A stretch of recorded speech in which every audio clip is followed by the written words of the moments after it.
ఈజీగా ఫాస్ట్‌గా ఏదైనా టిఫిన్ చేయొచ్చంటే అవి దోసలే. వాళ్ళు ఈ దోసలు వేస్తే ఒక్కటితో ఆపరు. వేస్తూనే ఉండాలి. అంత టేస్టీగా ఉంటుంది. చాలా క్రిస్పీగా ఉంటుంది.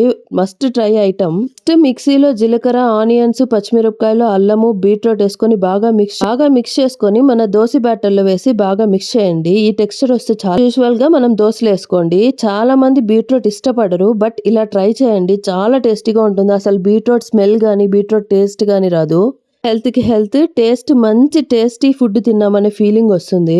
దోస బ్యాటర్‌ని బాగా స్ప్రెడ్ చేసేసి మన దగ్గర ఘీ ఉంటే ఘీ లేదంటే బటర్, ఆయిల్ వేసుకొని 2 సైడ్స్ ఫ్లిప్ చేసుకోండి. చాలా మంది ఒక సైడే ఫ్లిప్ చేసుకొని తీసేస్తారు. 2 సైడ్స్ ఫ్లిప్ చేసుకుంటే ఏమంటే బీట్రూట్ స్మెల్ ఏదైనా ఉన్నా కూడా పోతుంది.